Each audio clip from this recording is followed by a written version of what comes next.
todos, miembros del tribunal, compañeros de clase y compañeras, y al profesor Francisco José que me ha ayudado durante el TFG.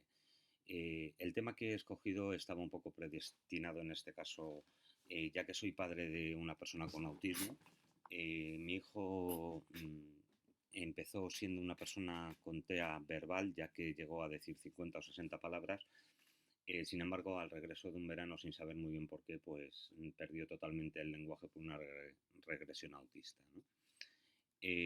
Las siguientes, bueno, es el índice, ver cada uno de los apartados. En esto tengo que decir que el profesor, yo al principio tuve problemas en cuanto a la introducción, el contexto y justificación y la revisión teórica, ya que se solapaban entre ellos, pero gracias a un correo que puso el 17 de noviembre quedó bastante claro cómo debía hacerlo y me dio luz a estos tres apartados, ¿no? Veamos, por tanto, cada uno de ellos. La introducción, bueno, decir que hay tres personas o tres autores que se les considera los padres del autismo: Leo Kanner, Hans Asperger y Eugene Bleuling. Eh, Curiosamente, los dos primeros, por decirlo de alguna manera, y si me permiten, entre comillas, son los dos más famosos, sobre todo Leo Kanner, pero realmente el que inventa el término de autismo es Eugene Bleuling, que como anécdota diremos que es también el inventor de la palabra esquizofrenia. El TEA, trastorno del espectro autista, como decimos, es un trastorno relativamente joven, ¿no?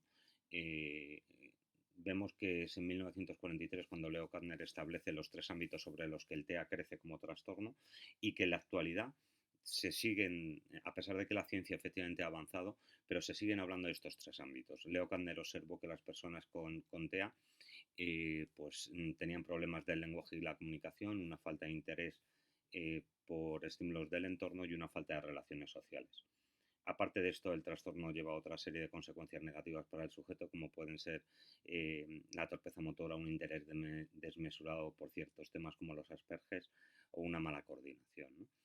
Veremos que con el tiempo también aparecen conceptos como la regresión autista, que es el objeto de estudio de mi trabajo.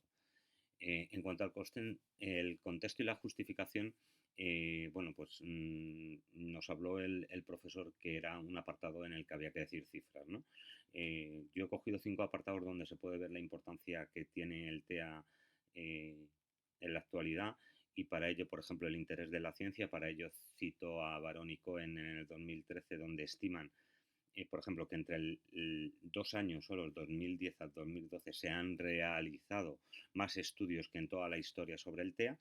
En cuanto a la prevalencia, decir que, por ejemplo, cogiendo Estados Unidos, la tasa diagnóstica entre el 2010 y 2014 ha aumentado un 150. Empezamos a ver cómo la prevalencia ha aumentado considerablemente. Lo mismo pasa en Europa y, por supuesto, en España. Esto viene bien estudiado en el TFG, ¿no? Para cerrar la prevalencia, diremos que la Organización Mundial de la Salud al día de hoy dice que uno de cada 160 niños presenta TEA.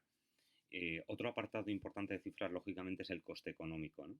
El coste económico de una persona con TEA, cogiendo dos de las economías más fuertes del mundo, como son Estados Unidos y Reino Unido, vemos que en una persona TEA cuesta, entre comillas, 2,4 millones de dólares, y en el Reino Unido 1,4 millones. Esto tiene un impacto en los gobiernos, y de esta manera vemos cómo Estados Unidos gasta 175.000 millones de dólares en el TEA y el Reino Unido 43.000 millones. En cuanto a los gastos de la familia, pues una familia en Estados Unidos, tener una persona o un hijo con TEA supone 317.000, y hay un dato curioso, que es que el 60% de este dinero, que son 306.000 dólares, se produce cuando los padres son mayores y ya no tienen ingresos. El propósito de la investigación, bueno, el propósito está claro, que es estudiar y analizar las vivencias de las familias cuyo hijo ha sufrido una regresión autista, es decir, personas que empezaron con lenguaje y que debido a esta regresión lo han perdido. Lógicamente aquí se produce una ruptura de expectativas en los miembros de la familia, hay unos cambios radicales en las dinámicas familiares, incluso unos cambios en la interacción con tu hijo con TEA, ¿no? Y llegamos a la conclusión o al propósito que si existe un impacto negativo en la familia, pues evidentemente se podrían realizar terapias preventivas fortaleciendo a la misma antes de que sucediera el hecho. Pasamos a los objetivos y preguntas. Partiendo de un objetivo general, aquí el profesor también me ayudó mucho, ya que en un principio yo quería hacer un análisis cuantitativo, pero me hizo ver que el conseguir la muestra iba a ser tremendamente complicado y difícil, y por eso bueno, pues me ayudó a entender que era mucho mejor hacer un análisis cualitativo, ¿no? Como vemos, es el análisis cualitativo del impacto en los ámbitos emocional, psicológico y de relaciones en el entorno familiar si el hijo con TEA sufre una regresión comunicativa. Esto se traduce en unos objetivos específicos, que es analizar y detectar de los ámbitos de la calidad de vida que se ven afectados en la familia por la regresión, y analizar las consecuencias negativas derivadas del detrimento del núcleo familiar en la persona con TEA. Todos estos objetivos, tanto el general como los específicos, pueden ser resumidos en una pregunta que podría ser: ¿se pueden obtener mejoras en la intervención sobre familias y la inclusión de las personas con TEA que han sufrido una regresión comunicativa, conociendo y analizando las vivencias de las mismas cuando el hecho sucedió? Esa es a la pregunta que nos enfrentamos y a la que se intenta dar respuesta con mi estudio de investigación. El problema, bueno, aquí permítanme un pequeño guiño a mi padre, que era una de las personas que hacía las cosas más simples pero a la vez más profundas que he conocido en esta vida, y por dar un pequeño tono de humor que nunca viene mal para afrontar problemas como el TEA, pues hay una evidencia que el verdadero problema lo tiene la persona que padece el trastorno, ¿no? Pero bueno, dejando un poco al margen como digo, este guiño de humor, sí que hay problemas colaterales que afectan directamente a la persona con TEA, ¿no? Y es que los estudios, por un lado, se han centrado en el trastorno, olvidando un poco el entorno familiar, los estudios que la ciencia ha realizado hasta ahora, y esto provoca que un núcleo familiar débil tenga consecuencias negativas en la calidad de vida de la persona con TEA, ¿no? Pasamos de esta manera a la revisión teórica. Aquí, bueno, el profesor nos dejó bien claro que había que hacer pues un pequeño resumen de todos los estudios relacionados con el trastorno que queríamos estudiar. Yo para ello he hecho 4 grandes grupos: psicopatología, intervenciones, calidad de vida en las familias de persona y comunicación y lenguaje. Y los dos primeros se subdividen en subapartados para ver los factores genéticos, ambientales y familiares, y en intervenciones pues todo tipo de terapias que se pueden hacer con TEA. Evidentemente todo esto viene bien documentado en el TFG. Pasando a la metodología, como he dicho, gracias al profesor decidimos que el método fuera cualitativo, y la técnica que escogimos es el grupo focal, ¿no? Eh, o bueno, la técnica consiste en reunir a un grupo de personas para indagar acerca de las actitudes y reacciones frente a un tema, como vemos, por ejemplo, una situación problemática como puede ser el TEA, ¿no? Las herramientas de medición, en mi caso yo he cogido el análisis de contenido, y las sesiones, en cuanto a las sesiones, he considerado suficiente para un primer estadio de mi proceso, porque la pretensión es que este trabajo de investigación luego se desarrollara a nivel nacional, pues una sesión de 5 horas con 5 familias. La muestra tienen un determinado perfil sociográfico y hay unos criterios de exclusión e inclusión que vienen detallados perfectamente en el TFG, pero bueno, sobre todo lo que buscamos es intentar que sean familias, vamos a decirlo entre comillas, por familias normales, es decir, pues que ni los padres tuvieran una patología anterior, que los hermanos no tengan discapacidades, que no sean de un nivel económico muy alto, donde haya personas de apoyo que liberen mucho a los padres de criar, por decirlo de alguna manera, o educar a su hijo con TEA, es decir, familias de un perfil, como decimos, de una clase media, ¿no? Y de la Comunidad de Madrid. ¿Cómo llegaremos a la muestra? Bueno, pues ahí también explico que gracias a ser el director y creador de un blog de autismo, todo esto me permite llegar a asociaciones, y llevo con él ya 4 años, y entonces tengo contacto con asociaciones donde aglutinan la mayor parte de las familias de TEA en toda España y sobre todo en Madrid, ¿no?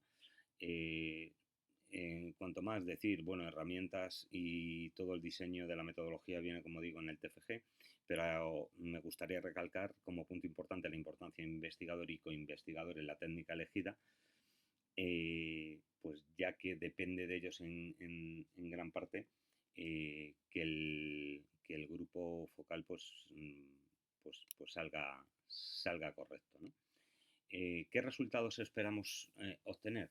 Pues por un lado hay resultados, eh, mm, o sea, tenemos resultados que podrían ir a favor de los objetivos que nos hemos marcado, es decir, que las familias realmente se vieran afectadas de una manera negativa, que exista un claro deterioro de la calidad de vida de la familia, que dicho acontecimiento repercutiera en otros ámbitos, que trascendieran al ámbito puramente familiar, con consecuencias negativas en el ámbito laboral o social, que este hecho tuviera repercusiones patológicas en alguno de los miembros eh, y que los sujetos, o por ejemplo que los sujetos que sufrieran la pérdida total del lenguaje por parte de su hijo tuvieran una patología psicológica como depresión, ansiedad o adicciones, ¿no?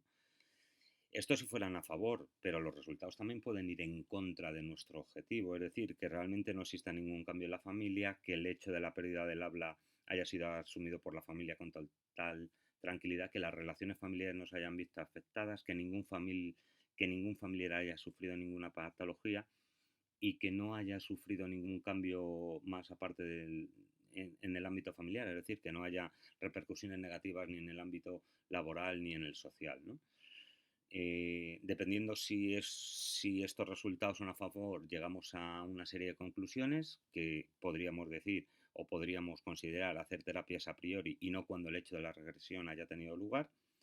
Tanto gobiernos como las propias familias podrían redistribuir bien sus recursos económicos para dedicarlos más a la logopedia, por ejemplo, que a las relaciones sociales. O si se observa, por ejemplo, eh, mm, que hay un perjuicio hacia los hermanos, se podrían hacer terapias de planificación familiar, ¿no? Como digo, si las conclusiones fueran en contra, pues también llegaríamos a una serie de conclusiones, que la pérdida del lenguaje es una consecuencia negativa más del trastorno, que se encaja con total normalidad. eh, bueno, que no tendría sentido hacer terapias a priori en las familias porque el hecho es asumido con total normalidad, que la regresión comunicativa no tiene un peso específico en la calidad de vida de los miembros ni de la persona con TEA, y también podríamos llegar a la conclusión que no es necesario hacer una redistribución eh, económica, sino que, bueno, que no habría que destinar más dinero, por ejemplo, a la logopedia, sino a otras cuestiones del trastorno, ¿no? Por último, la discusión o las conclusiones o lo que he aprendido de realizar el TFG, por un lado, la complejidad del trastorno TEA, eh, o sea, lo enormemente complejo que es, la importancia del entorno familiar en la persona con TEA. Cuanto más seamos capaces de fortalecer el entorno familiar, esto va a redundar sin duda alguna en el beneficio de la persona con TEA, de su calidad de vida y de su inclusión. Que el TEA cada vez será más objeto de estudio, simplemente porque tiene un impacto económico tremendo, como hemos visto en los estados. Entonces, los estados, sinceramente, les interesa estudiar el TEA con el fin de ahorrar en un futuro. Cuanto más conocemos de un trastorno, más somos capaces de ahorrar luego dinero en hacer políticas de integración y demás, ¿no? Y por último, que el método científico ha de justificarse y tiene que poder ser replicado, ¿no? Sobre todo he aprendido eso, que el método científico se hace de una determinada manera, hasta cierto punto puede parecer encorsetada, pero es un lenguaje internacional y común y el que permite a la ciencia avanzar, ¿no? Por último, entro en el apartado de agradecimientos, por supuesto a la comisión de expertos por dedicarme estos minutos y poder haber leído mi TFG, a mi padre, que siempre quiso que su hijo tuviera una carrera universitaria por su educación y por el momento en el que había vivido. A mi hijo, por supuesto, que es una persona con TEA no verbal, para ello diré simplemente que hay cosas que dicen las miradas que no se pueden expresar con palabras. Y por supuesto a mi profesor Francisco José, que me ha ayudado para poder terminar mi grado de psicología. Bueno, simplemente terminar, agradecer a todos, como he dicho, en estos momentos tan difíciles que estamos pasando cada uno de nosotros, eh, que se me haya dado la oportunidad de poder terminar mis estudios y, bueno, desearles simplemente que seamos capaces de vencer la pandemia todos juntos y sobre todo en estos momentos salud para todos. Por último, decirle también a mi profesor que no sé por qué, pero me encanta el nombre que tienes, ¿eh? No sé por qué. Muchas gracias y lo dicho, salud para todos. Gracias.